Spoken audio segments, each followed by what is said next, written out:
NCERT सार संग्रह book का हम लोग समग्र अध्ययन कर रहे थे। उसमें आज हम लोग क्या शुरू करेंगे, अब तो विज्ञान में आते हैं यानी साइंस।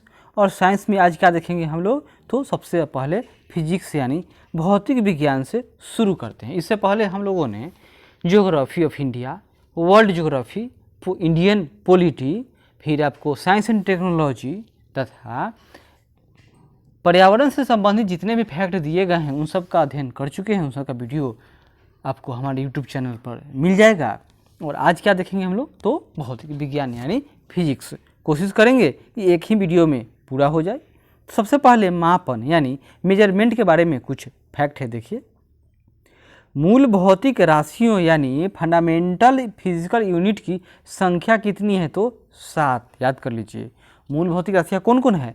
लंबाई, समय, ताप, द्रव्यमान, विद्युत धारा, ज्योति तीव्रता और पदार्थ की मात्रा। बस इतना ही है। ज्योति तीव्रता यानी ल्यूमिनस इंटेंसिटी का मात्रक क्या है, तो याद कर लीजिए, ल्यूमिन या स्टेरेडियन। एक प्रकाश वर्ष यानी 1 लाइट ईयर बराबर है 9.46 गुना 10⁻12 किलोमीटर के बराबर। और लाइट ईयर क्या होता है, तो यह डिस्टेंस का मात्रक यानी दूरी का मापने का तरीका है, यूनिट है। वायुमंडल में ओजोन परत की मोटाई मापने का मात्रक तो डॉप्सन कहलाता है, डॉप्सन। वायुमंडलीय दाब एटमॉस्फेरिक प्रेशर मापने का मात्रक क्या होती है, तो एटमॉस्फेरिक प्रेशर मापने का मात्रक उसको कहेंगे बार। और शक्ति का मात्रक क्या है, तो शक्ति का मात्रक वाट। और कार्य यानी वर्क तथा ऊर्जा का मात्रक, तो दोनों का मात्रक जूल होता है, जूल।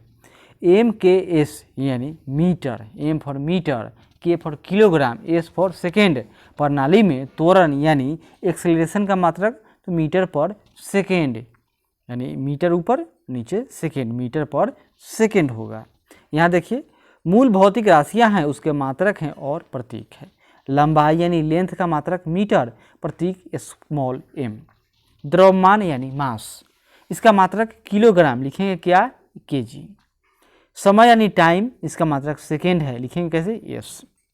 विद्युत धारा यानी इलेक्ट्रिक करंट, मात्रक एम्पियर, लिखेंगे कैसे, कैपिटल A। ताप यानी टेम्परेचर, मात्रक केल्विन, और क्या लिखेंगे, कैपिटल K। और पदार्थ की मात्रा यानी अमाउंट, इसका मात्रक मोल, क्या लिखेंगे, MOL। ज्योति तीव्रता यानी ल्यूमिनस इंटेंसिटी, और इसका मात्रक कैंडिला, और इसका चिन्ह CD। 1 किलोग्राम प्रति सेकेंड स्क्वायर दाब किसके समतुल्य होता है, 1 बार के बराबर। 1 पिकोग्राम कितने ग्राम के बराबर, 1 पिकोग्राम कितने ग्राम के बराबर होता है, 10⁻⁻12 ग्राम के। पास्कल किस राशि का मात्रक है, तो दाब की है। और बल का मात्रक क्या होगा, तो न्यूटन है। और आवेग यानी इम्पल्स का मात्रक क्या है, तो न्यूटन सेकेंड होता है इम्पल्स का मात्रक। पार्सेक दूरी मापने की सबसे बड़ी इकाई है, कौन, पार्सेक। 1 पार्सेक बराबर 3 यानी 3.262 लाइट ईयर के बराबर होता है। यानी 1 पार्सेक बराबर 3.262 प्रकाश वर्ष। आगे बढ़ते हैं। एंगस्ट्रॉम द्वारा क्या मापा जाता है, तो एंगस्ट्रॉम द्वारा तरंग दैर्घ्य यानी वेव लेंथ मापा जाएगा। एक अश्वशक्ति में कितने वाट होते हैं, 746 वाट होते हैं। 1 माइक्रोग्राम किसके बराबर होता है, तो 10⁻⁻6 मीटर, या 10⁻⁻4 सेंटीमीटर, या 10⁻⁻3 मिलीमीटर के बराबर। चालक की वैद्युत प्रतिरोधकता यानी इलेक्ट्रिकल रेजिस्टेंस की मात्रक को ओम मीटर कहते हैं। रेडियन एवं स्टेरेडियन किस प्रकार के मात्रक हैं, तो ये दोनों पूरक मात्रक यानी सप्लीमेंट्री यूनिट है। कौन कौन, दो, रेडियन और स्टेरेडियन। क्यूसेक में क्या मापा जाता है, तो जल का बहाव। दूर की वस्तुओं को देखने के लिए बाइनोक्यूलर दूरबीन का प्रयोग किया जाता है। किसको, तो बाइनोक्यूलर दूरबीन का प्रयोग किया जाता है। दुग्ध उत्पादों में वसा की मात्रा मापने के लिए किस यंत्र का प्रयोग किया जाता है, तो ब्यूटी माइक्रोमीटर का प्रयोग होता है। प्रकाश की तीव्रता को मापने के लिए किस उपकरण का प्रयोग होगा? तो प्रकाश की तीव्रता मापक लक्समीटर। समतल कोण, घन कोण किस प्रकार की राशियां हैं? तो ये दोनों पूरक राशियां हैं। हृदय की ध्वनि सुनने के लिए किस यंत्र का प्रयोग किया जाता है? तो स्टेथोस्कोप का प्रयोग किया जाता है। यहाँ पर देखिए कुछ अदिश राशि के उदाहरण हैं, सदिश राशि के उदाहरण हैं और विभिन्न मात्रक। तो अदिश राशि में कौन कौन आएगा? यहाँ देखिए याद कर लेते हैं। अदिश राशि में दूरी, चाल, द्रव्यमान, आयतन, समय, कार्य, घनत्व, विद्युत धारा, यह सब क्या है? तो अदिश राशियाँ। अदिश राशि में एक बार और दूरी, चाल, द्रव्यमान, आयतन, समय, कार्य, घनत्व, विद्युत धारा याद कर लीजिए अदिश राशि। यानी अदिश राशि दिशा से स्वतंत्र है। यानी अदिश राशि के बारे में बताने के लिए हमको सिर्फ ऐसा नहीं है कि उसका मतलब कि यह भी बताएंगे कि उसका वेग भी बताएंगे और दिशा भी बताएंगे, यह कोई ज़रूरी नहीं है। सिंपल दिशा से वह स्वतंत्र है, वह अदिश राशि है। इतना याद कीजिए अभी तक। सदिश राशि में क्या आएगा? बल, विस्थापन, वेग, संवेग, त्वरण, कोणीय वेग, चुंबकीय तीव्रता, विद्युत तीव्रता, ये सब क्या है? तो ये सब सदिश राशियाँ हैं। और विभिन्न मात्रक जैसे 1 एंगस्ट्रॉम बराबर 10⁻⁻10 मीटर, 1 खगोलीय इकाई बराबर 1.496 गुना 10⁻11 मीटर। और खगोलीय इकाई मतलब जानते हैं पृथ्वी और सूर्य के बीच की दूरी। 1 डॉप्सन बराबर 10 माइक्रोमीटर, 1 बैरल बराबर 159 लीटर, 1 नैनोमीटर बराबर 10⁻⁻9 मीटर और 1 टेरोमीटर बराबर 10⁻12 मीटर, 1 फैदम बराबर 6 फीट होता है। पृथ्वी के गुरुत्व एवं चंद्रमा के गुरुत्वाकर्षण के कारण ही चंद्रमा एक निश्चित कक्षा में पृथ्वी की परिक्रमा करता है। प्रमुख भौतिक राशियों एवं उसके मात्रक यानी some physical quantities and their SI units. तो सबसे पहले देखिए भौतिक राशियाँ जो सूत्र सही दिया हुआ है और यह उसका एसआई मात्रक है। एक नज़र देख लीजिए। अब तो इस तरह के क्वेश्चन नहीं आते हैं लेकिन देख लेना चाहिए। क्षेत्रफल बराबर सिंपल आयत का क्षेत्रफल हम लोग कैसे निकालते हैं? लंबाई इंटू चौड़ाई, या वर्ग का भी क्षेत्रफल निकाल सकते हैं, लंबाई इंटू चौड़ाई। तो क्षेत्रफल बराबर लंबाई गुना चौड़ाई और इसको क्या कहेंगे? और वर्ग है तो सिंपल मीटर स्क्वायर यानी एल स्क्वायर। आयतन तो लंबाई गुना चौड़ाई गुना ऊंचाई यानी यह क्यू हो गया, तो यह मीटर क्यू हो जाएगा। त्वरण अथवा मंदन तो वेग परिवर्तन बटा समय। अगर पॉजिटिव होगा तो वह पॉजिटिव त्वरण है, निगेटिव यानी मंद तो उसको कहेंगे, अगर पॉजिटिव है तो एक्सेलरेशन, अगर वह निगेटिव है तो मंदन। और इसको क्या कैसे मापेंगे हम लोग? इसका एसआई मात्रक तो मीटर पर सेकेंड स्क्वायर। बल बराबर द्रव्यमान गुना त्वरण और क्या कहेंगे इसको? तो किलोग्राम या मीटर, किलोग्राम माइनस मीटर पर सेकेंड स्क्वायर या न्यूटन बराबर क्या होता है? बल का एसआई मात्रक। गतिज ऊर्जा बराबर 1/2 द्रव्यमान गुना वेग स्क्वायर यानी गतिज ऊर्जा। और लिखेंगे कैसे? तो किलोग्राम सिंपल इस तरह लिख देंगे। पहले लिख देंगे यहाँ देखिए केजी, एक minute, KG minus M by S square. तो यह क्या हो गया? तो यह गतिज ऊर्जा का एसआई मात्रक है, या जूल लिख दीजिए तो यह भी चलेगा। स्थितिज ऊर्जा तो द्रव्यमान गुना गुरुत्वीय त्वरण गुना ऊंचाई और यह क्या है? तो किलोग्राम माइनस मीटर पर सेकेंड स्क्वायर या जूल। तो गतिज ऊर्जा और स्थितिज ऊर्जा दोनों का मात्रक सेम है यानी जूल है। और नहीं तो यहाँ देख लीजिए यह किलोग्राम माइनस मीटर स्क्वायर तीनों में कॉमन है। कोणीय विस्थापन बराबर चाप बटा त्रिज्या और इसका ऐसा यूनिट रेडियन। कार्य बराबर बल माइनस बल गुना विस्थापन बराबर कार्य। कार्य यानी बल गुना विस्थापन। बल आघूर्ण तो बल आघूर्ण बराबर क्या होगा? बल आघूर्ण बराबर बल गुना घूर्णन अक्ष से लंबवत दूरी। तो क्या है? बल आघूर्ण और इसका ऐसा यूनिट न्यूटन मीटर। और गुरुत्वाकर्षण नियतांक बराबर बल गुना दूरी स्क्वायर बटे द्रव्यमान स्क्वायर, और इसका ऐसा यूनिट तो न्यूटन मीटर स्क्वायर बटे किलोग्राम स्क्वायर। और गुरुत्वीय विभव बराबर कार्य बटे द्रव्यमान यानी गुरुत्वीय विभव, और ऐसा यूनिट जूल पर किलोग्राम यानी जूल बटे किलोग्राम। और घूर्णन त्रिज्या बराबर दूरी तो इसका ऐसा यूनिट मीटर। यंग गुणांक बराबर अनुदैर्ध्य प्रतिबल बटे अनुदैर्ध्य विकृति, और इसका ऐसा यूनिट न्यूटन मीटर स्क्वायर। पृष्ठ तनाव बराबर क्या होगा, बल गुना क्षेत्रफल, और इसका भी ऐसा यूनिट न्यूटन मीटर स्क्वायर। वेग प्रवणता यानी बराबर वेग बटे दूरी, और इसका मात्रक प्रति सेकेंड। श्यानता गुणांक बराबर बल बटे क्षेत्रफल गुना वेग प्रवणता, श्यानता गुणांक बराबर बल बटे क्षेत्रफल गुना वेग प्रवणता, और इसका ऐसा unit Newton centimetre square, Newton second पर मीटर स्क्वायर। प्लांक नियतांक यानी ऊर्जा बटे आवृत्ति, और इसका ऐसा मात्रक जूल पर सेकेंड। बोल्ट्जमैन नियतांक बराबर ऊर्जा बटे ताप, तो इसका ऐसा यूनिट क्या होगा, जूल केल्विन। और धारिता बराबर आवेश बटे विभवांतर, और इसका ऐसा यूनिट फैराडे। चालकता यानी विद्युत, तो विद्युत का ऐसा यूनिट क्या होता है, ओम मीटर -1 पर पावर -1।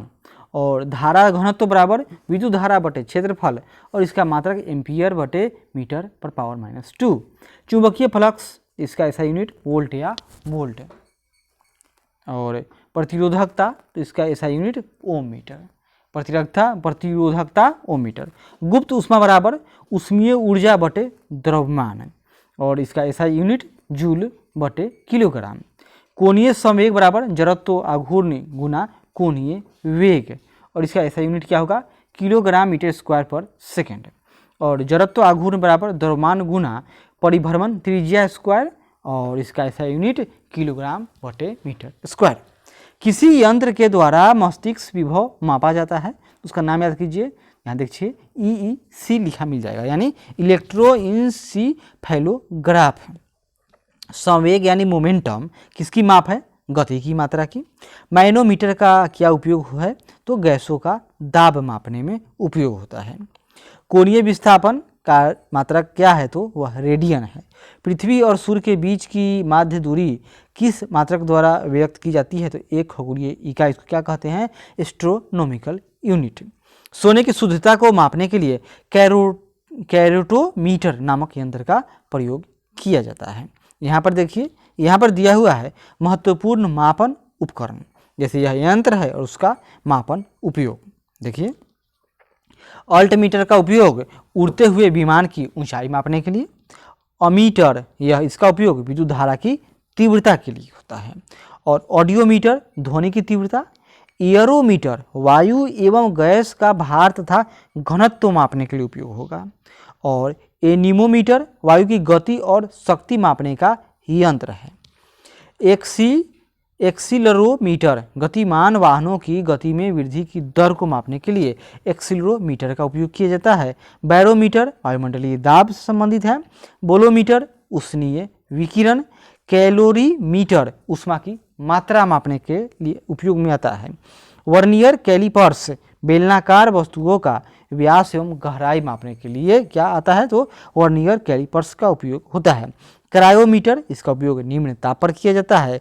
डेंसिटी मीटर, इसका उपयोग पदार्थ की घनत्व मापने के लिए। फाइडोमीटर समुद्र या नदी की गहराई मापने के लिए इसका इस्तेमाल होता है। गैल्वेनोमीटर इस्तेमाल विद्युत धारा की प्रबलता मापने के लिए। गाइरोस्कोप घूर्णन गति करती हुई वस्तु का कोणीय संवेग मापने के लिए इसका इस्तेमाल किया जाता है। गैल्वेनोमीटर, क्या नाम है इसका, गैल्वेनोमीटर विद्युत धारा की प्रबलता मापने में इसका इस्तेमाल होता है। गाइरोस्कोप घूर्णन करती हुई वस्तु का कोणीय संवेग इससे ज्ञात किया जाता है। ग्रेवोमीटर इसका इस्तेमाल गुरुत्वीय त्वरण के लिए होता है। हाइड्रोमीटर इस्तेमाल वस्तुओं का सापेक्षिक घनत्व याद करने के लिए होता है। और हाइड्रोफोन जल के भीतर उत्पन्न ध्वनि का माप करने के लिए होता है। और हाइग्रोमीटर इसका इस्तेमाल वायुमंडलीय आर्द्रता के लिए। तो लैक्टोमीटर दूध की शुद्धता। और क्रोनोमीटर पानी के जहाज़ों में सही समय ज्ञात करने के लिए प्रयुक्त होने वाला उपकरण है क्रोनोमीटर। क्रेस्कोग्राफ है, पौधों की वृद्धि को दर्शाने वाला यंत्र है क्रेस्कोग्राफ है। डाइलेटोमीटर इस्तेमाल किसी वस्तु में उत्पन्न आयतन के परिवर्तन को मापने का यंत्र डाइलेटोमीटर है। डायनेमोमीटर इंजन द्वारा उत्पन्न की गई शक्ति मापने का यंत्र डायनेमोमीटर।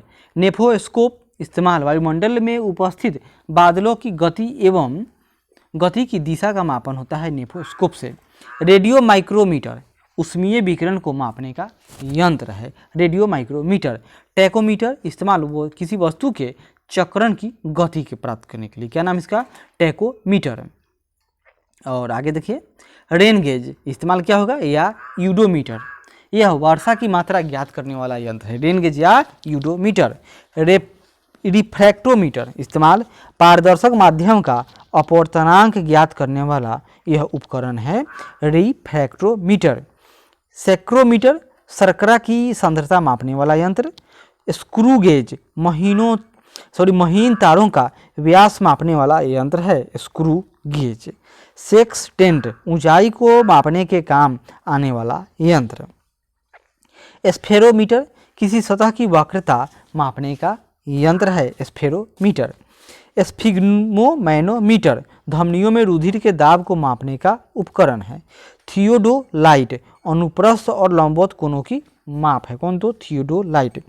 थर्मोपाइल विकिरण तीव्रता मापने का यंत्र है। और वेंचुरीमीटर द्रवों के प्रवाह की गति मापने का यंत्र वेंचुरीमीटर। लाउड स्पीकर ध्वनि की तीव्रता बढ़ाने का यंत्र है लाउड स्पीकर।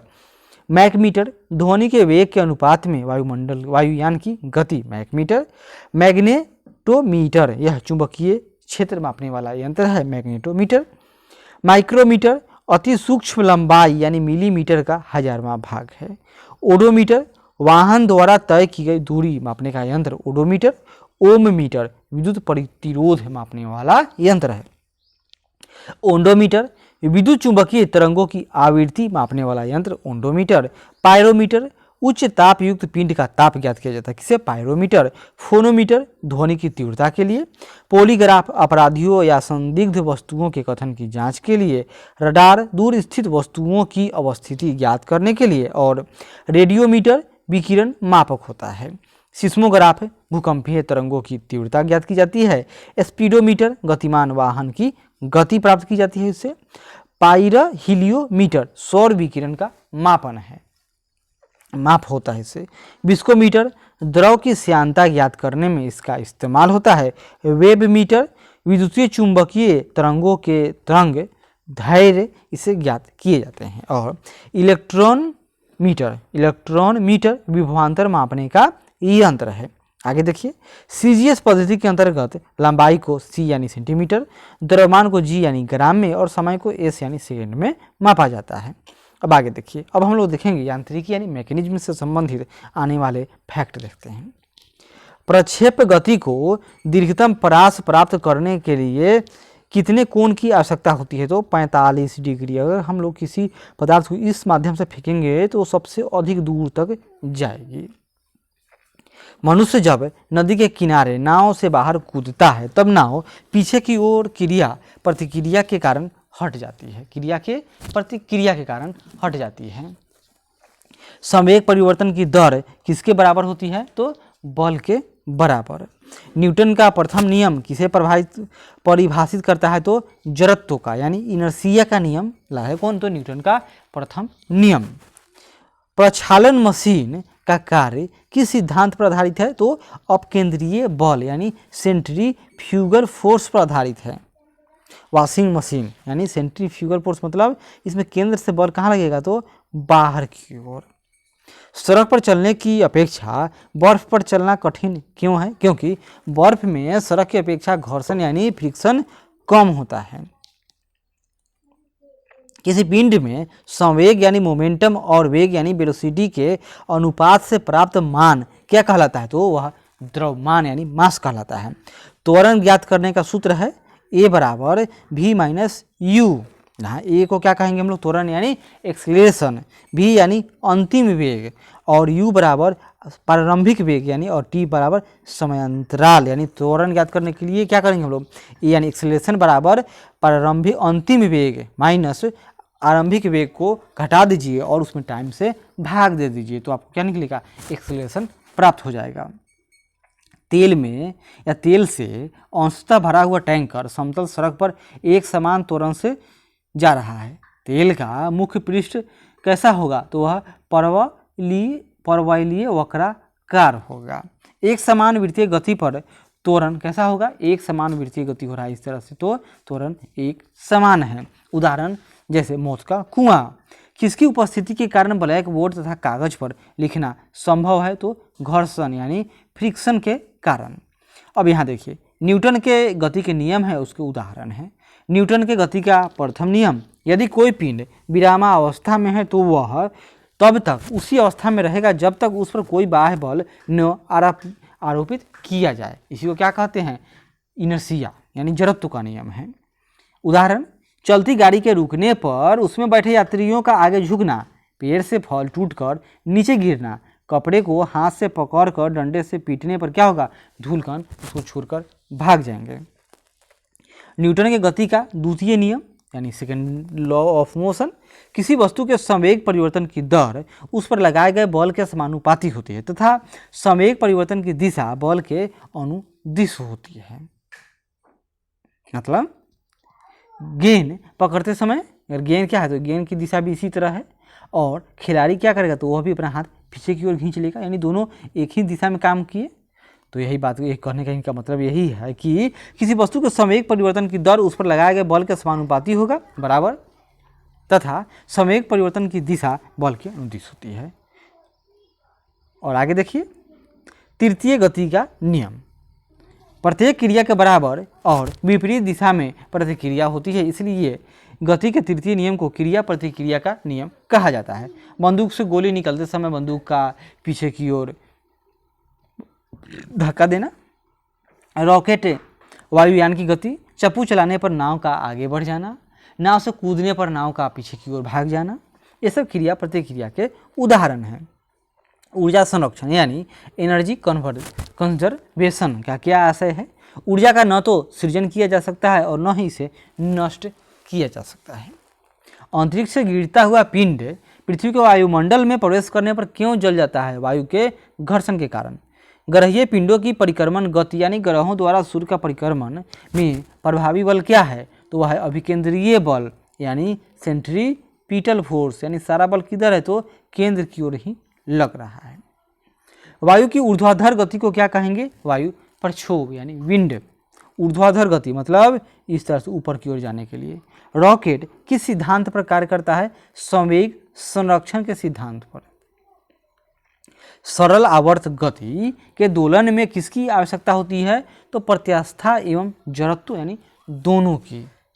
और सरल आवर्त गति इसका उदाहरण कौन मिलता है, सबसे अच्छा उदाहरण याद कीजिए, पेंडुलम की बात हो रही है, इस तरह से वो दिन भर झूलते रहेगा।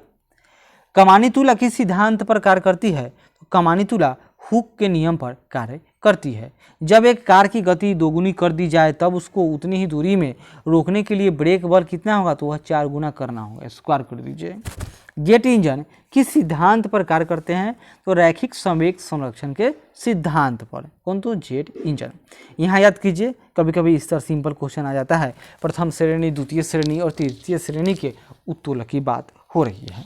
तो प्रथम श्रेणी का उत्तोलक कौन है, तो वह सिंपल कौन है, तो यहाँ देखिए यह पॉइंट हो गया, इसी तरह से ना कैंची रहता है, इधर पकड़ने वाला है, ये काटेगा, तो यह दोनों एक दूसरे के निकट आएंगे, तो यहाँ पर समान कोई है उसको काट दीजिए। तो कैंची है, हैंड पंप, साधारण तुला, प्लास, ये सब क्या है, तो ये सब प्रथम श्रेणी के उत्तोलक हैं। द्वितीय श्रेणी के उत्तोलक जैसे सरौता, नींबू निचोड़ने वाली मशीन द्वितीय श्रेणी के उत्तोलक हैं। और तृतीय श्रेणी के उत्तोलक में स्टेपलर, चिमटा, मनुष्य का हाथ का इस्तेमाल होता है, ये सब तृतीय श्रेणी के क्या हैं, तो उत्तोलक हैं। आगे बढ़ते हैं, इसके बाद आगे देखिए पेचकस के द्वारा पेच घुमाना एवं दरवाजे के हत्थे का कब्जे से दूर लगाना बल आघूर्ण के क्या है, तो ये सब उदाहरण हैं। किसके उदाहरण हैं, तो बल आघूर्ण के हैं। आगे बढ़ते हैं। अब हम लोग गुरुत्वाकर्षण से संबंधित कुछ क्वेश्चन देखते हैं। तो पहला क्वेश्चन है आपके सामने। तो पहला क्वेश्चन क्या है, क्वेश्चन तो नहीं है, यहाँ फैक्ट है। पृथ्वी पर पलायन वेग कितना है? पृथ्वी पर पलायन वेग कितना है? तो यह 11.2 किलोमीटर पर सेकेंड है। यानी इस रफ्तार से अगर पृथ्वी पर से किसी को फेंक दीजिए तो वह दोबारा पृथ्वी पर रिटर्न नहीं आएगी।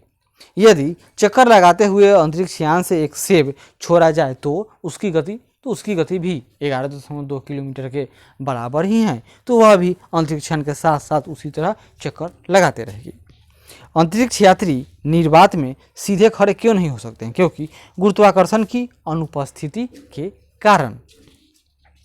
पृथ्वी के चारों ओर परिक्रमा कर रहा कृत्रिम उपग्रह यानी आर्टिफिशियल सैटेलाइट पृथ्वी पर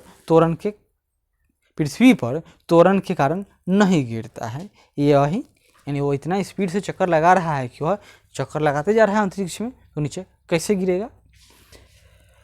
एक भू उपग्रह यानी जियो सैटेलाइट किस बल के प्रभाव से अपने कक्ष में निरंतर गति करता रहता है? तो अपकेंद्रीय बल के कारण। चंद्रमा की सतह पर पलायन वेग पृथ्वी की सतह की अपेक्षा कम होता है, क्योंकि चंद्रमा की त्रिज्या पृथ्वी की त्रिज्या से कम है। भारहीनता की स्थिति किस कारण होती है? तो गुरुत्वाकर्षण की शून्य स्थिति के कारण। एक लड़की झूले पर बैठी स्थिति में झूला झूल रही है। उस लड़की के खड़े हो जाने पर आवर्तकाल यानी टाइम पीरियड पर क्या प्रभाव होगा?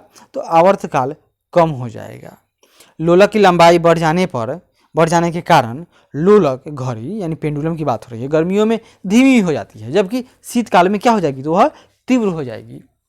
हवा में लोहे और लकड़ी की समान भार की गेंद को एक समान ऊंचाई से गिराने पर क्या प्रतिक्रिया होगी? तो लकड़ी की गेंद बाद में गिरेगी, कारण कि यहाँ पर हवा है। अगर हवा न रहे तो क्या होगा? लोहा, लकड़ी या कुछ भी गिराइए सब बराबर एक साथ ही गिरेंगे। यदि वायु प्रतिरोध को नगण्य कर दिया जाए तथा एक समान आकार के लकड़ी, लोहा व मोम के टुकड़ों को समान ऊंचाई से पृथ्वी पर गिरा जाए तो सभी एक साथ पृथ्वी की सतह पर पहुंचेंगे। पिंडों के किस स्थान पर पृथ्वी के किस स्थान पर किसी पिंड का भार सर्वाधिक होगा? तो वह पोल यानी ध्रुवों पर। पृथ्वी के केंद्र से ध्रुवों की दूरी कम होने का कारण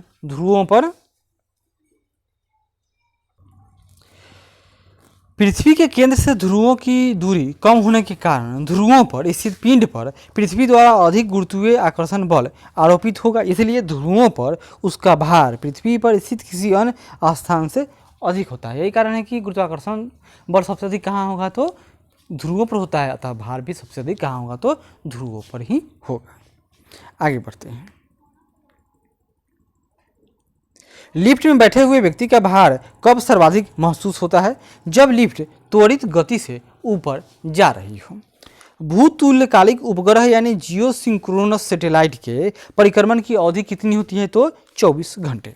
यदि पृथ्वी और सूर्य के मध्य की दूरी दोगुनी होती तो सूर्य द्वारा पृथ्वी पर गुरुत्वाकर्षण का बल कितना होगा? तो वर्तमान का 1/4 भाग। लोलक की समयावधि यानी टाइम लाइन किस पर निर्भर करती है? तो लोलक की लंबाई पर। पृथ्वी का गुरुत्वाकर्षण बल यदि अचानक लुप्त हो जाए तो इसका परिणाम क्या होगा? पृथ्वी पर स्थित वस्तुओं का भार शून्य हो जाएगा, लेकिन द्रव्यमान अपरिवर्तित रहेगा। पृथ्वी की सतह पर जी का मान अधिकतम तथा चंद्रमा की सतह पर जी का मान पृथ्वी के गुरुत्वीय त्वरण का 1/6 होता है। पीसा की झुकी हुई मीनार गिरती क्यों नहीं है? इसका क्या कारण है? गुरुत्व केंद्र से जाने वाली ऊर्ध्वाधर रेखा तल के अंदर रहती है। यदि कोई वस्तु ध्रुव से गिराई जाती है तो उसके भार में क्या प्रभाव पड़ेगा? तो वस्तु का भार अपरिवर्तित रहेगा। जब हम भूमध्य रेखा से ध्रुवों की ओर जाते हैं तो जी का मान क्या होगा? बढ़ेगा। चक्रीय झूले पर झूलते समय व्यक्ति को बाहर की ओर धक्का क्यों महसूस होता है? अपकेंद्रीय बल के कारण। और विभिन्न द्रव्यमान वाले दो पत्थर एक साथ किसी इमारत की छत से गिराई जाए तो कौन सा पत्थर जमीन पर पहले पहुंचेगा? दोनों ही पत्थर एक साथ जमीन पर पहुंचेंगे। गुरुत्वाकर्षण एवं गुरुत्व के उदाहरण हैं। सूर्य एवं अन्य ग्रहों के गुरुत्वाकर्षण के कारण ही सभी ग्रह लगभग वृत्ताकार एवं निश्चित कक्षाओं में सूर्य की परिक्रमा करते हैं। पृथ्वी के गुरुत्व एवं चंद्रमा के गुरुत्वाकर्षण के कारण ही चंद्रमा एक निश्चित कक्षा में पृथ्वी की परिक्रमा करता है। सूर्य, चंद्रमा एवं पृथ्वी के गुरुत्वाकर्षण की अंतर क्रिया के कारण पृथ्वी पर स्थित समुद्रों में ज्वार भाटा यानी टाइड्स आते हैं। गुरुत्वाकर्षण के सार्वभौमिक नियम के सिद्धांत का प्रतिपादन सर आइजैक न्यूटन ने किया था। अब आगे देखिए, पदार्थों के समान गुण कुछ देख लेते हैं, इससे भी क्वेश्चन आते हैं। जैसे साबुन के बुलबुले का दाब वायुमंडलीय दाब से कम होता है अथवा अधिक तो अधिक होता है। स्वचालित हाइड्रोलिक ब्रेक किस सिद्धांत पर कार्य करता है? तो पास्कल के सिद्धांत पर। बर्फीले क्षेत्रों में शीतकाल में जब झील की ऊपरी सतह का पानी बर्फ में बदल जाता है फिर भी उसके अंदर रहने वाले जलीय जंतु जीवित रहते हैं, क्योंकि हम लोग जानते हैं कि पानी का घनत्व 4 डिग्री सेल्सियस पर सबसे अधिक होता है। इस कारण झील के अंदर का पानी 4 डिग्री रहता है और ऊपर का पानी 0 डिग्री आता हुआ जम गया। नदी से समुद्र में प्रवेश करने पर किसी जहाज की क्या प्रतिक्रिया होती है? वह समुद्र में कुछ ऊपर उठता है। जब किसी झील की तली से उठकर वायु का बुलबुला ऊपर सतह पर आता है तो उसके आकार पर क्या प्रभाव पड़ेगा? वह बढ़ जाएगा। किसी वस्तु की मात्रा बदलने पर उसके घनत्व पर क्या प्रभाव होगा? तो वस्तु का घनत्व अपरिवर्तित होगा। यदि हवाई जहाज से यात्रा करते समय पेन से स्याही, यहाँ देखिए, हवाई जहाज से यात्रा करते समय पेन से स्याही, नाक से खून ऐसे क्यों निकलते हैं? तो वायु दाब में कमी होने के कारण। नदी की अपेक्षा समुद्र में तैरना आसान है। क्यों? समुद्री जल का घनत्व नदी के जल से अधिक होता है। समुद्र में पलायन करते हुए बर्फ का पिंड पानी की सतह से 1/9 भाग ऊपर उठा होता है, इसलिए जब बर्फ पिघलती है तो पानी के स्तर में कोई परिवर्तन नहीं होता है। क्यों? क्योंकि बर्फ तो पानी के ऊपर ही न थी। पृष्ठ तनाव यानी सरफेस टेंशन का क्या कारण है? अणुओं के मध्य संसंजक बल यानी कोहेरेंस फोर्स के कारण होता है पृष्ठ तनाव। बैरोमीटर के पैमाने में अचानक गिरावट आने पर कौन सी मौसमी दशा इंगित होती है? तो तूफानी मौसम उत्पन्न होगा। तेल जल के पृष्ठ पर क्यों फैल जाता है? क्योंकि तेल का पृष्ठ तनाव जल से कम होता है। वर्षा की बूंदें गोलाकार क्यों होती है? जल के पृष्ठ तनाव के कारण। कुएं से पानी से भरी बाल्टी को ऊपर खींचते हैं तो क्या अनुभव होता है? यह कि बाल्टी पानी की सतह से ऊपर आकर भारी हो जाती है। वायुमंडल में बादलों के तैरने का क्या कारण है? तो वायुमंडल के घनत्व की तुलना में बादलों का घनत्व कम होता है। लोहे का घनत्व उसके द्वारा हटाए गए जल के अपेक्षित घनत्व से अधिक तथा पारे के घनत्व से कम होता है। यही कारण है कि लोहे की कील पारे में तैरती है और पानी में डूब जाती है। पौधों की जड़ों से पर्ण पत्तियों की ओर जल बढ़ने का क्या कारण है? कैसिकत्व यानी कैपिलरी क्रिया। यह गुरुत्वाकर्षण के खिलाफ होता है। यहाँ देखिए, स्टोव में मिट्टी के तेल का बत्ती ऊपर की चढ़ने का कारण क्या है? तो वही कैसिकत्व यानी कैपिलरी। अभी तक ज्ञात पदार्थों में किस पदार्थ की प्रत्यास्था सर्वाधिक है? तो क्वार्ट्ज की। अपमार्जक मिलाने पर जल के पृष्ठ तनाव पर क्या प्रभाव पड़ता है?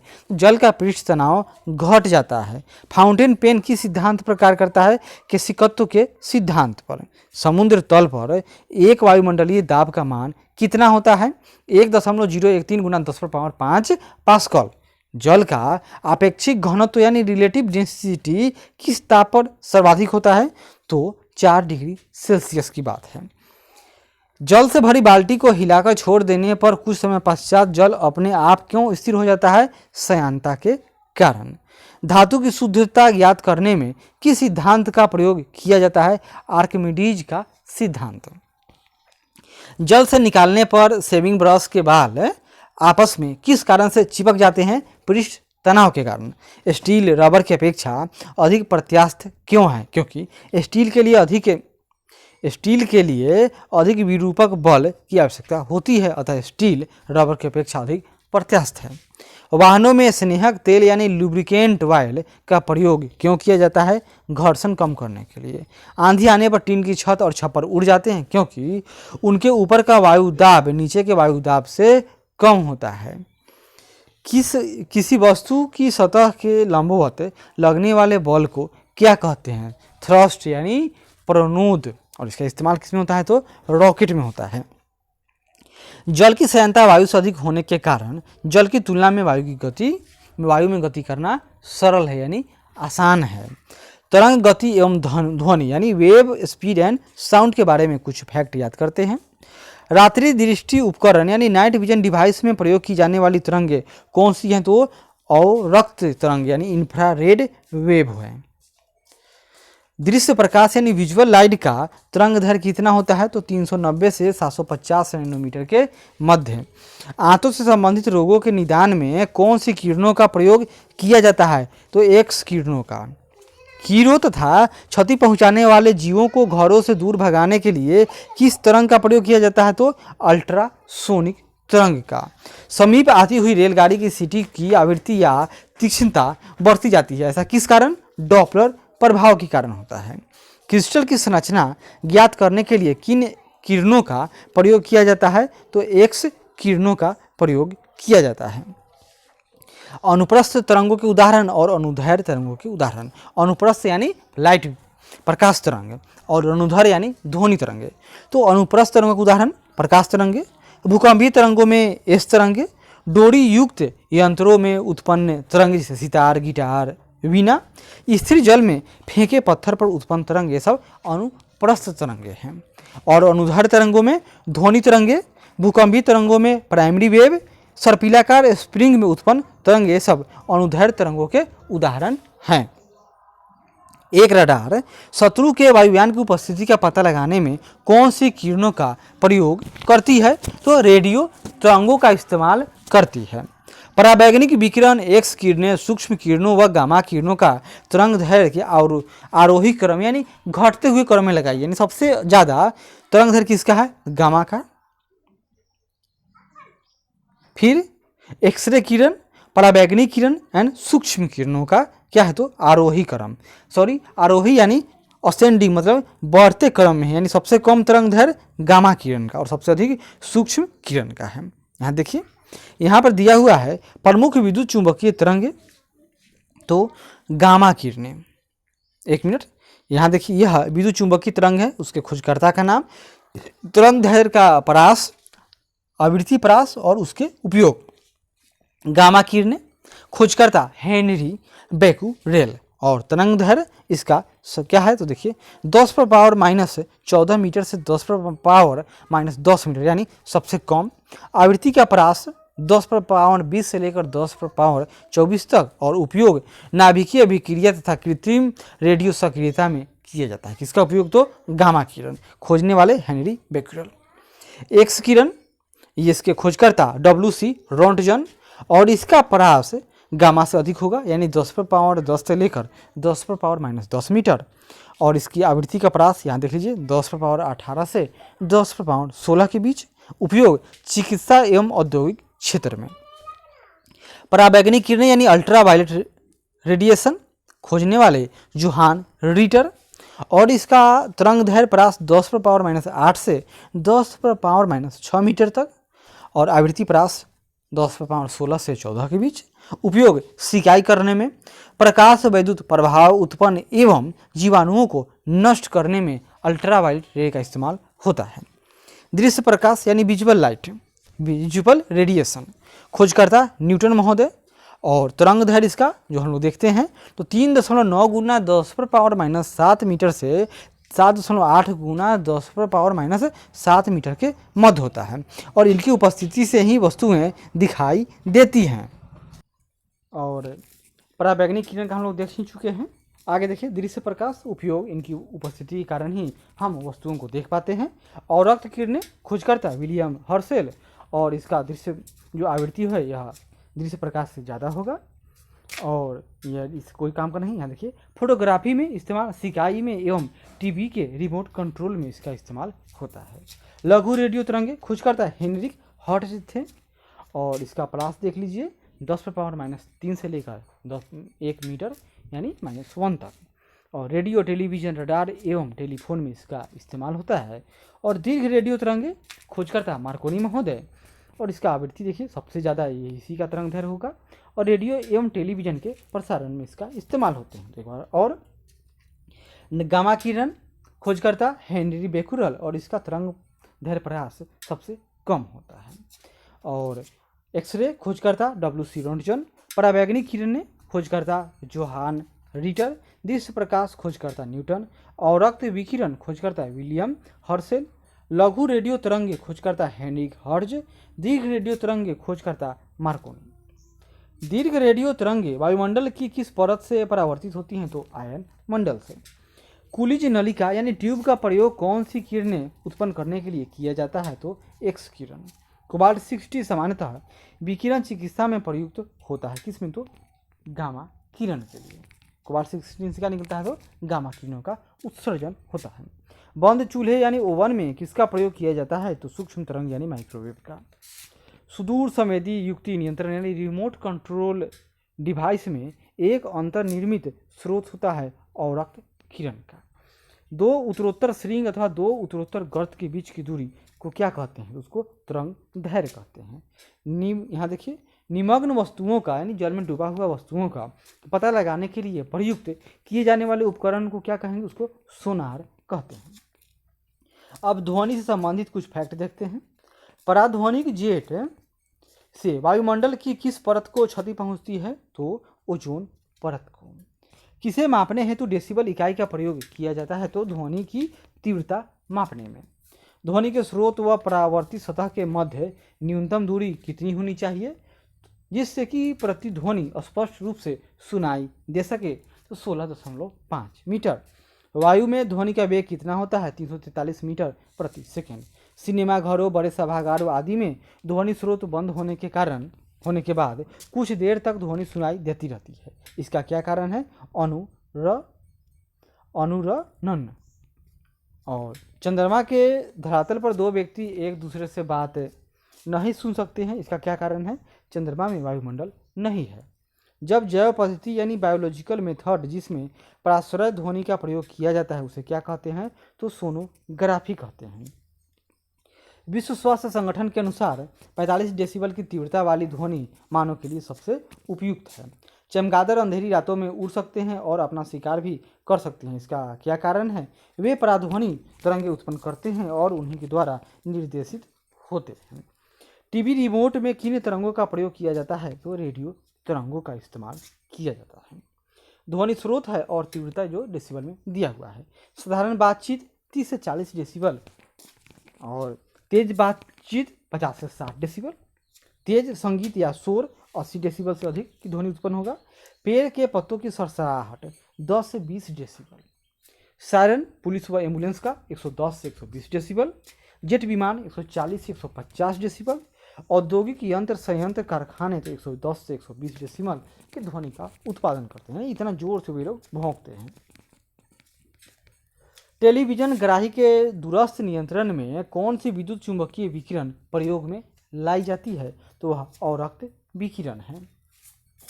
जब सितार और बांसुरी पर एक ही स्वर बजाया जाए तो उनसे उत्पन्न ध्वनि का भेद ध्वनि गुणवत्ता यानी साउंड टिम्बर के आधार पर किया जा सकता है। जल, लोहा व नाइट्रोजन में ध्वनि के वेगों का आरोही क्रम बताइए। तो सबसे कम नाइट्रोजन, उससे अधिक जल, और सबसे तेज ध्वनि कहाँ चलेगा? तो चलेगी कहाँ? तो लोहा में। विभिन्न माध्यमों में ध्वनि की चाल का क्रम क्या है? सबसे तेज ठोस में, फिर द्रव और सबसे कम गैस में। तापमान का ध्वनि के वेग पर क्या प्रभाव पड़ता है? तो तापमान के घटने से ध्वनि का वेग घटता है। ध्वनि किस माध्यम से होकर नहीं गुजर सकती है? तो निर्वात से होकर। ध्वनि तरंगे ठोस तथा गैस दोनों माध्यमों में गमन कर सकती हैं तथा धातु में ध्वनि का वेग सबसे अधिक होता है। स्टेथोस्कोप किस सिद्धांत पर कार्य करता है? तो ध्वनि के परावर्तन पर। एकॉस्टिक्स में किसका अध्ययन किया जाता है? तो ध्वनि का। ध्वनि तरंगों में कौन सी घटना घटित नहीं होती है? तो ध्रुवण की घटना। ध्वनि का तारतम्य किस पर निर्भर करता है? तो आवृत्ति पर। प्रतिध्वनि यानी इको का कारण होता है ध्वनि तरंगों का परावर्तन। पराश्रव तरंगों की आवृत्ति लगभग कितनी होती है? तो 20,000 हर्ट्ज से अधिक है। और मानव द्वारा श्रव्य तरंगों यानी सोनिक वेव्स की आवृत्ति जितना मानव सुन पाए तो वह 20 से लेकर 20,000 हर्ट्ज के बीच मानव सुन पाता है। पराश्रव तरंगे ध्वनि तरंगे किसके द्वारा सुनी जा सकती हैं? तो वे कुत्तों एवं डॉल्फिन मछली द्वारा सुनी जा सकती हैं। विभिन्न माध्यमों में ध्वनि की 425 डिग्री सेल्सियस पर। तो अल्मुनियम में 6420 मीटर प्रति सेकेंड सबसे ज़्यादा, उससे कम स्टील में 5960, लोहा में भी उतना, कांच में देखिए लगभग 4000 मीटर प्रति सेकेंड, जल में 1402 मीटर प्रति सेकेंड, और सामान्य जल में जल से अधिक यानी इसमें शुद्धि है तो 1493 मीटर, समुद्री जल में 1513, हाइड्रोजन में 1286, ऑक्सीजन में 316 व सिंपल वायुमंडल में 331 मीटर प्रति सेकेंड ध्वनि की चाल है। महिलाओं की आवाज़ पुरुषों की अपेक्षा तीक्ष्ण होती है क्योंकि महिलाओं की आवाज़ का तरत्व अधिक होता है यानी पिच अधिक होता है। उष्मा एवं उष्मा गतिकी यानी हीट एंड थर्मोडायनेमिक्स से संबंधित कुछ क्वेश्चन देखते हैं, फैक्ट जो बार बार एग्जाम में आते हैं। हाइड्रोजन से भरे हुए गुब्बारे को पृथ्वी से छोड़ने पर गुब्बारे में क्या परिवर्तन होगा? गुब्बारे का आयाम यानी डायमेंशन में वृद्धि होगी। तेज हवा वाली रात्रि में ओस नहीं बनने का क्या कारण है? वाष्पीकरण यानी इवैपोरेशन की दर तेज होना। कमरे में रखे रेफ्रिजरेटर का दरवाज़ा खोल देने पर कमरे के तापमान पर क्या प्रभाव पड़ेगा? कमरे का तापमान बढ़ जाएगा। वह थर्मामीटर जो 2000 डिग्री सेल्सियस मापने हेतु उपयुक्त हो उसे क्या कहा जाता है? पूर्ण विकिरण पाइरोमीटर। क्या कहेंगे उसको? पूर्ण विकिरण पाइरोमीटर। यहाँ देखिए ताप का मापन यानी मेजरमेंट ऑफ टेम्परेचर, इसमें मापन दिया हुआ है फ़ारेनहाइट, सेल्सियस और केल्विन। यहाँ पर हिमांक यानी फ्रीजिंग बिंदु और क्वथनांक यानी बॉइलिंग पॉइंट, और बराबर कर दीजिए सब कहाँ होगा और एक भाग। तो देखिए फ़ारेनहाइट इसका हिमांक बिंदु कितना शो करेगा? 32 फ़ारेनहाइट, और सेल्सियस में तो 0 डिग्री पर, और केल्विन में तो 273 केल्विन बराबर क्या है? फ्रीजिंग पॉइंट यानी यहाँ पर पानी 0 डिग्री पर जम गया। क्वथनांक यानी उबल जाएगा कितने पर? तो देखिए अगर 212 डिग्री फ़ारेनहाइट या 100 डिग्री सेल्सियस या 373 डिग्री केल्विन तो क्या है? तो इतने पर पानी भाप में बदल गया। 180 फ़ारेनहाइट, 100 सेल्सियस और 100 केल्विन बराबर भाग हैं। सब ये भाग हैं, हमें ना समझ में आया। एक भाग तो 1 फ़ारेनहाइट, 1 डिग्री सेल्सियस और 1 केल्विन, ये तो नॉर्मल सी बात है। परम शून्य तापमान से क्या तात्पर्य है? सैद्धांतिक रूप से न्यूनतम संभव तापमान यानी उससे कम ताप न हो सके। स्वचालित इंजनों में हिमरोधी के रूप में किस पदार्थ का प्रयोग किया जाता है? एथिलीन ग्लाइकोल का इस्तेमाल किया जाता है। जब बर्फ पिघलती है तो तब उसके आयतन पर क्या प्रभाव पड़ता है? उसका आयतन घट जाता है। थर्मोस्टेट यंत्र यानी थर्मोस्टेट मशीन का संबंध तापकरण से है, जिसका उपयोग किसी निकाय का दाब स्वनियंत्रित यानी प्रेशर सेल्फ कंट्रोल करना है। रेफ्रिजरेटर में थर्मोस्टेट का प्रमुख कार्य क्या है? रेफ्रिजरेटर की बात है तो एक समान तापमान को बनाए रखना है। रेफ्रिजरेटर में खाद्य पदार्थों को ताज़ा रखने हेतु कितना तापमान आवश्यक है? तो -4 डिग्री। स्वस्थ मनुष्य के शरीर का सामान्य तापमान कितना होता है? तो सिंपल 37 डिग्री सेल्सियस या 310 डिग्री केल्विन की बात हो रही है। उबलते जल की तुलना में भाप से हाथ अधिक जलता है, इसका क्या कारण है? लेटेंट हीट यानी भाप में गुप्त ऊष्मा। पानी में साधारण नमक मिलाने पर पानी का क्वथनांक बिंदु बढ़ जाएगा तथा हिमांक बिंदु घट जाएगा। क्या मिलाने पर? तो साधारण नमक मिला देने पर, यानी क्वथनांक बिंदु या मतलब कि उबलने का समय बढ़ जाएगा, ज़्यादा तापमान पर उबलेगा लेकिन हिमांक बिंदु घट जाएगा। पहले वह 0 डिग्री पर घटता था, पर जमता था, अब उसका और यानी वह 1 डिग्री 2 डिग्री इतने पर ही जल्दी ही जम जाएगा। सेंटीग्रेड एवं फ़ारेनहाइट तापक्रम कितनी डिग्री पर एक समान रहते हैं? तो सेंटीग्रेड और फ़ारेनहाइट दोनों 40 डिग्री सेंटीग्रेड कहिए या फ़ारेनहाइट बराबर हैं। शीशे की छड़ जब भाप में रखी जाती है तो इसकी लंबाई पर क्या प्रभाव पड़ता है? तो लंबाई बढ़ जाती है। सर्दियों में लोहे के टुकड़े और लकड़ी के टुकड़े को छूने पर लोहे का टुकड़ा ठंडा लगता है। क्यों? क्योंकि लकड़ी की तुलना में लोहा ऊष्मा का अधिक सुचालक है, यानी जो अच्छा अवशोषक है वही अच्छा उत्सर्जक होता है। यदि वायु का तापमान बढ़ता है तो उसकी जलवाष्प ग्रहण करने की क्षमता भी बढ़ जाती है। पदार्थ की ऊष्मागतिकी यानी थर्मल कैपेसिटी किस पर निर्भर करती है? तो पदार्थ की विशिष्ट ऊष्मा पर। साफ है, मेघ रहित रातों की तुलना में मेघाच्छादित रातें अपेक्षाकृत अधिक गर्म होती है, क्योंकि बादल पृथ्वी तथा हवा से ऊष्मा के विकिरण को रोक देते हैं। जब जल को 0 डिग्री सेल्सियस से 10 डिग्री सेल्सियस तक गर्म किया जाता है तब इसके आयतन पर क्या प्रभाव पड़ेगा? तो 0 डिग्री से 4 डिग्री, हम लोग जानते हैं 4 डिग्री सेल्सियस पर क्या है?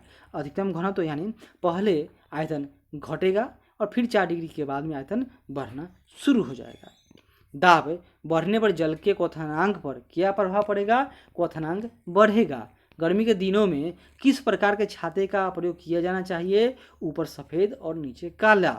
रेल की 2 पटरियां जोड़ते समय मध्य में थोड़ी जगह क्यों छोड़ी जाती है? पटरियों को ऊष्मीय प्रसार के लिए स्थान रखने के लिए, ताकि वे गर्मी में टेढ़े मेढ़े न हो जाए। प्रेशर कुकर के अंदर का उच्चतम तापमान निर्भर करता है ऊपर के छेद के क्षेत्रफल एवं उस पर रखे गए वजन पर। कमरे में लगा हुआ वातानुकूलक यानी एयर कंडीशनर किसे नियंत्रित करता है? आर्द्रता एवं तापक्रम दोनों को। चालन के अनुप्रयोग, देखिए चालन का अनुप्रयोग। तो शीत ऋतु में लकड़ी व लोहे का ताप समान होने पर भी लोहे की कुर्सी अधिक ठंडी लगती है। और चीनी मिट्टी के प्याले में चाय पीना धातु के प्याले में चाय पीने से अधिक आसान है, क्योंकि वो मिट्टी का जो बर्तन होता है वह गर्म नहीं होता है। और स्टील में पीजिए तो मुँह जल जाएगी। शुष्क बैटरी में अमोनियम क्लोराइड और जिंक क्लोराइड विद्युत अपघट्यों का प्रयोग होता है। किसमें? तो शुष्क बैटरी में। डेजर्ट कूलर द्वारा शीतलन किस सिद्धांत के आधार पर कार्य करता है? तो वाष्पन शीतलन के सिद्धांत पर। किस तरल की विशिष्ट ऊष्मा सर्वाधिक होती है? तो जल की। पसीने की हमारे शरीर में क्या भूमिका है? यह शरीर का ताप नियंत्रित रखने में सहायक है। गर्म मौसम में पंखा चलाने से आराम क्यों महसूस होता है? हमारा पसीना तेजी से वाष्पीकृत होता है। मिट्टी के घड़े में जल क्यों ठंडा रहता है? वाष्पीकरण के कारण। संवहन के अनुप्रयोग, तो देखिए विद्युत बल्ब में लगे तंतु को गलने से बचाने के लिए संवहन का उपयोग होगा। पृथ्वी का वायुमंडल संवहन द्वारा ही गर्म होता है। मोटर कार का रेडिएटर यानी शीतलन तंत्र भी संवहन सिद्धांत पर ही कार्य करता है। रेफ्रिजरेटर में फ्रीजर ऊपर की ओर बनाया जाता है। थर्मल बोतल में पेय पदार्थ को कुछ समय तक उसी ताप पर रखने के लिए उसकी दीवारों पर किस पदार्थ की परत लगाई जाती है? तो रजत परत यानी सिल्वर यानी चांदी की परत। प्रेशर कुकर में खाना जल्दी क्यों पक जाता है? क्योंकि अधिक दाब पर पानी कम तापमान पर उबलने लगता है। और ऊष्मा किसका उदाहरण है? ऊर्जा का। सीटी स्कैन करने में कौन सी किरणें प्रयोग की जाती है? तो वह है एक्सरे किरणें, एक्स किरणें। आदर्श गैस की आंतरिक ऊर्जा किस राशि पर निर्भर करती है? तो केवल ताप पर। बर्फ का अपने गलनांक पर पिघलना, बर्फ का अपने गलनांक पर पिघलना किस प्रकार का उदाहरण है? तो वह समतापी प्रक्रम है। क्या है? तो समतापी प्रक्रम है। निम्न तापी में उत्पन्न निम्न ताप कैसे प्राप्त करते हैं? तो रुद्धोष्म प्रक्रम यानी एडियाबैटिक प्रोसेस के द्वारा।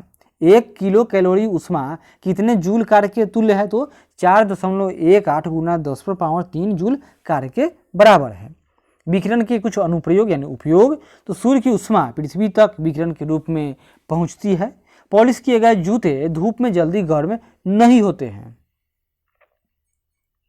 जल का घनत्व तो किस ताप पर अधिक होता है? तो -4 degree, simple 4 degree Celsius, minus नहीं।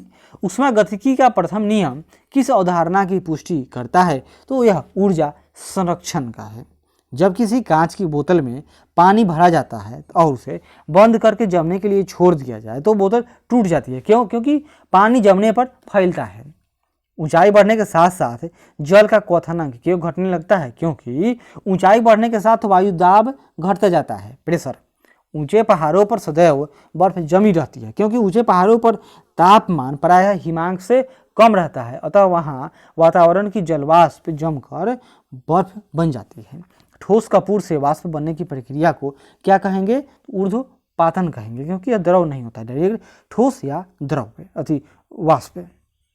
उष्मा किस प्रक्रिया द्वारा तीव्र गति से स्थानांतरित होती है? तो रेडिएशन यानी विकिरण द्वारा। किसी पदार्थ का तापमान परिवर्तन किए बिना द्रव से गैस में परिवर्तन करने के लिए आवश्यक उष्मा को क्या कहते हैं? वाष्पन की गुप्त उष्मा। एक कृष्णिका यानी ब्लैक बॉडी किसे उत्सर्जित करता है? तो सभी तरंगदैर्घ्य का विकिरण उत्सर्जित कर देता है। एथिल अल्कोहल किस तापमान पर जमता है? तो -114 डिग्री सेल्सियस। तारों के अंदर ऊर्जा उत्पादन के लिए कौन सी अभिक्रियाएं होती हैं? तो तापीय नाभिकीय अभिक्रियाएं। और तारों का रंग क्या प्रदर्शित करता है? तो यह उनका तापमान यानी टेम्परेचर। एक बर्फ के कटोरे तथा जल को 0 डिग्री सेल्सियस पर रखने से क्या परिवर्तन होगा? कोई परिवर्तन नहीं होगा। ऊनी कपड़े शरीर को गर्म क्यों रखते हैं? क्योंकि ऊन एक खराब चालक है, बैड कंडक्टर है। उष्मा की वह मात्रा जो किसी पदार्थ के 1 किलोग्राम द्रव्यमान को उसके क्वथनांक बिंदु यानी बॉइलिंग पॉइंट पर वाष्प में परिवर्तित करने के लिए प्रदान की जाती है, उसे वाष्पन की गुप्त उष्मा कहा जाता है। गर्मियों में सफ़ेद कपड़े पहनना अधिक आरामदायक होता है क्योंकि सफ़ेद कपड़े उष्मा का अधिकांश भाग परावर्तित कर देते हैं। अब आगे देखिए, प्रकाशिकी यानी ऑप्टिक्स के बारे में थोड़ी जानकारी एकत्रित करते हैं। तो प्रकाश तंतु ऑप्टिकल फाइबर की बात हो रही है, यानी प्रकाश तंतु किस सिद्धांत पर कार्य करता है? तो पूर्ण आंतरिक परावर्तन यानी टोटल इंटरनल रिफ्लेक्शन। मृगमरीचिका यानी मिराज किसका उदाहरण है? तो प्रकाश का पूर्ण आंतरिक परावर्तन का। प्रकाश तरंगों के वायु के कांच में जाने पर उनके कौन से गुण प्रभावित होते हैं? तरंगदैर्घ्य और वेग। जब प्रकाश एक माध्यम से दूसरे माध्यम में प्रवेश करता है तो उसकी आवृत्ति यानी फ्रीक्वेंसी क्या हो जाएगी? तो अपरिवर्तित होती है। निर्वात में प्रकाश की गति कितनी होती है? तो 3 गुना 10⁸ मीटर प्रति सेकेंड। प्रकाश संश्लेषण की क्रिया में ऊर्जा का रूपांतरण किस प्रकार में होता है? तो प्रकाश ऊर्जा से रासायनिक ऊर्जा में। दाढ़ी बनाने के लिए किस दर्पण का प्रयोग किया जाता है? तो अवतल दर्पण का यानी कॉनकेव मिरर का। प्रकाश सजावट के लिए विसर्जन लैंपों में किस गैसों का प्रयोग किया जाता है? तो नियोन का। लाल रंग की तरंगदैर्घ्य सबसे अधिक जबकि बैंगनी रंग की तरंगदैर्घ्य सबसे कम होती है। क्षितिज यानी होराइजन के समीप सूर्य एवं चंद्रमा के दीर्घवृत्ताकार दिखाई देने का क्या कारण है? प्रकाश का अपवर्तन रिफ्रैक्शन। वास्तविक सूर्योदय से कुछ समय पहले ही सूर्य क्यों दिखाई देने लगता है? प्रकाश के अपवर्तन के कारण। खतरे के संकेतों के लिए लाल प्रकाश का प्रयोग क्यों किया जाता है? लाल प्रकाश का प्रकीर्णन सबसे कम होता है इसलिए। साबुन के पतले झाग में चमकदार रंग किस घटना के कारण दिखाई देते हैं? तो बहुलित परावर्तन और विहतीकरण के कारण। समष्ट दृष्टि की न्यूनतम दूरी कितनी होती है? यानी क्लियर विजन के लिए न्यूनतम दूरी तो 25 सेंटीमीटर। दीर्घ तरंगों की अपेक्षा वायुमंडल द्वारा लघु तरंगें अधिक प्रकीर्ण होती है, इसलिए आकाश का रंग नीला दिखाई पड़ता है। तंतु प्रकाशिकीय संचार यानी फाइबर ऑप्टिक्स कम्युनिकेशन में संकेत किसके द्वारा प्रदान किया जाता है? तो प्रकाश तरंगों के द्वारा। विभिन्न माध्यमों में प्रकाश की चाल मीटर पर सेकेंड में दिया हुआ है। देखिए, निर्वात में प्रकाश की चाल सबसे अधिक 3 गुना 10⁸ मीटर प्रति सेकेंड, उससे कम कांच में 2 गुना 10⁸ मीटर पर सेकेंड, जल में 2.25 गुना 10⁸, रॉक साल्ट में 1.96 गुना 10⁸ यानी 10⁸ सब में कॉमन है। तो सबसे कम रॉक साल्ट में और नायलॉन में है और सबसे अधिक निर्वात में, उससे कम जल में है। जल के बाद तारपीन का तेल 2.04 और कांच में सिंपल 2। परंपरागत कैमरे के किस भाग से आंखों के रेटिना की तुलना की जा सकती है? तो फिल्म से। एंडोस्कोप किस सिद्धांत पर कार्य करता है? तो प्रकाश के पूर्ण आंतरिक परावर्तन पर। प्रकाश विकिरणों की प्रकृति कैसी होती है? तो यह तरंग एवं कण दोनों के समान होती है। किसी अपारदर्शी वस्तु का रंग उस रंग के कारण होता है जिस रंग को वह परावर्तित कर देता है। क्या करेगा? परावर्तित करता है। हीरा उच्च अपवर्तनांक के कारण चमकता है क्योंकि हीरे का अपवर्तनांक अधिक होता है, इसलिए तराशने पर उसकी चमक बढ़ जाती है। प्रकाश की गति किस माध्यम में सबसे कम होती है? तो कांच में। अस्त होते समय सूर्य लाल रंग का क्यों दिखाई देता है? प्रकाश की प्रकीर्णन यानी स्कैटरिंग के कारण। एक इलेक्ट्रॉनिक पुंज को फास्फोरस कोटेड पर्दे पर फोकस करके प्रतिबिंबों को पर्दे पर प्रदर्शित करना क्या कहलाता है? तो रोस्टर स्कैन कहलाता है। दूरदृष्टि यानी हाइपरमेट्रोपिया निवारण के लिए किस लेंस का प्रयोग किया जाता है? दूर यानी ऊर है मतलब उत्तल लेंस का। और नीला, हरा एवं लाल 3 प्राथमिक रंगों के मिश्रण से अन्य सभी रंगों का निर्माण होता है। वस्तु के त्रिविमीय 3D प्रतिरूप को अंकित तथा पुनरावृत्त करने का तकनीक को क्या कहेंगे? उसके होलोग्राफी कहते हैं। प्रकाश का रंग किससे निर्धारित होता है? तो तरंग दैर्घ्य से। पढ़ने में काम आने वाला दर्पण में कौन सा लेंस प्रयुक्त होता है? तो कॉन्वेक्स यानी उत्तल। यदि वायुमंडल अनुपस्थित हो प्रकाश का प्रकीर्णन नहीं होगा और इसलिए आकाश काला दिखाई देगा। कहाँ? तो पृथ्वी की बात हो रही है। दूरदर्शन के संकेत एक निश्चित दूरी के बाद क्यों नहीं मिल पाते हैं? क्योंकि पृथ्वी की सतह इस तरह से है, वक्राकार होने के कारण। दूरदर्शन प्रसारण में श्रव्य संकेतों का प्रेषण करने के लिए किस तकनीक का प्रयोग किया जाता है? तो आवृत्ति मॉड्यूलन यानी फ्रीक्वेंसी मॉड्यूलेशन मतलब FM। किसी व्यक्ति का पूरा प्रतिबिंब देखने के लिए एक समतल दर्पण की न्यूनतम ऊंचाई कितनी होनी चाहिए? तो व्यक्ति की ऊंचाई की कम से कम आधी।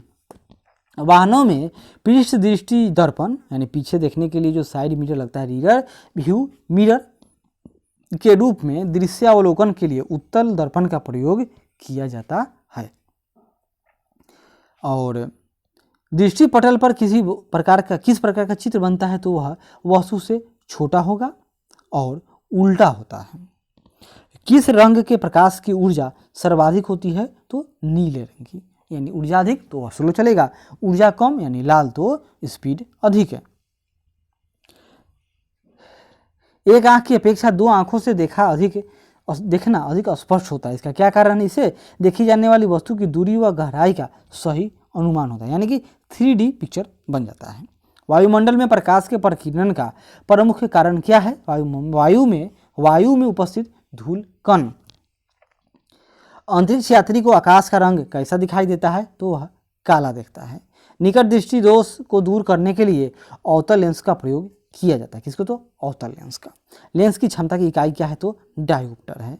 विभिन्न रंगों की तरंग दैर्घ्य तो देखते हैं क्या क्या होगा। वर्ण है और इसे तरंग दैर्घ्य है। तो बैगनी का 3900 से लेकर 4460, नीला या जामुनी 4460 से लेकर 4650, यानी सबसे कम तरंग दैर्घ्य किसका होगा? 3900 से लेकर 4460 तक किसका? तो बैगनी का। और सबसे अधिक लाल का, यहाँ देखिए 6200 से लेकर 7601 के बीच होता है। और बीच में कौन होगा? तो यहाँ देखिए पीला रंग को ही बीच में माना जाता है, जो 5700 से 5900 उसका प्रास होता है। धूप के चश्मे की पावर क्षमता कितनी होती है? तो 0 डायोप्टर। एक समतल दर्पण की वक्रता त्रिज्या होती है अनंत। प्रसारी ब्रह्मांड की संकल्पना किस सिद्धांत पर आधारित है? तो डॉपलर प्रभाव पर। जल में वायु का बुलबुला यानी ईयर बबल किस प्रकार के लेंस की तरह व्यवहार करता है? तो वह अवतल लेंस। खोज बत्ती यानी सर्च लाइट में कौन सा दर्पण प्रयोग होता है? तो अवतल दर्पण यानी कॉन्वेक्स मिरर। क्या नाम है इसका? Convex mirror. और उत्तल दर्पण यानी कॉन्वेक्स मिरर। रमन प्रभाव का संबंध किस प्रकार की किरणों से है? तो सभी पारदर्शी माध्यम की किरणों से है। किसका इस्तेमाल? तो रमन प्रभाव। ध्वनि के पुनरुत्पादन के लिए CD व ऑडियो प्लेयर में क्या प्रयुक्त होता है? तो लेजर बीम की बात होती है। किसका? तो लेजर बीम का इस्तेमाल किया जाता है। आगे देखिए, जब 2 समानांतर समतल दर्पणों के मध्य कोई वस्तु रख दी जाती है तो उस पर अनंत प्रतिबिंब बनते हैं। जब यहाँ देखिए, जब लाल, नीले तथा हरे प्रकाश का पुंज एक स्थान पर पड़ता है तब प्रकाश का रंग कैसा होगा? तो सफ़ेद। मानव आँख दृश्य प्रकाश के किस तरंग दैर्घ्य के लिए सर्वाधिक सुग्राही होता है? तो 5500 A, यानी एंगस्ट्रम की बात हो रही है। सूर्य के प्रकाश को पृथ्वी पर पहुंचने में कितना समय लगता है? लगभग 8.5 मिनट। जब प्रकाश किसी प्रिज्म से होकर गुजरता है तब अपवर्तन के पश्चात सूर्य का प्रकाश अपने विभिन्न वर्णों यानी रंगों में विभाजित हो जाता है। इस प्रकाश का वर्ण विक्षेपण कहते हैं तथा प्रकाश से प्राप्त विभिन्न रंगों का समूह वर्ण क्रम या स्पेक्ट्रम कहलाता है। चंद्रमा से आने के बाद प्रकाश हम तक कितने सेकंड या समय में पहुंचता है? तो 1.3 सेकंड में। इंद्रधनुष के रंगों का सही अनुक्रम क्या है? तो इंद्रधनुष का जो रंग होगा इस तरह से, उसमें बैगनी, नीला, आसमानी, हरा, नीला और लाल होता है। इंद्रधनुष बनने के लिए वर्ण विक्षेपण, अपवर्तन एवं पूर्ण आंतरिक परावर्तन आदि भौतिक परिघटनाएं उत्तरदायित्व हैं। सूर्य से आने वाले प्रकाश किरणों को किस दर्पण की सहायता से एक बिंदु पर केंद्रित किया जा सकता है? उसको कौन केंद्रित करेगा? तो ये अवतल दर्पण की बात हो रही है, तो क्या होगा? ये जगह केंद्रित हो जाएगा। पूर्ण सूर्य ग्रहण के समय सूर्य को नंगी आंखों से देखने से आंख को क्षति पहुंचती है। रेटिना के जलने के लिए सूर्य की कौन सी किरणें उत्तरदायी हैं? तो पराबैंगनी किरणें यानी ईवी रे की बात है।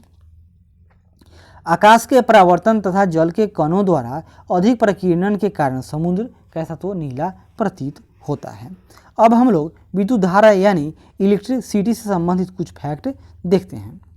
तो हैलोजन लैंप को, यहाँ देखिए, हैलोजन लैंप का तंतु किस मिश्र धातु से निर्मित होता है? तो वह टंगस्टन एवं सोडियम का होता है। 1 किलोवाट का मान कितना होता है?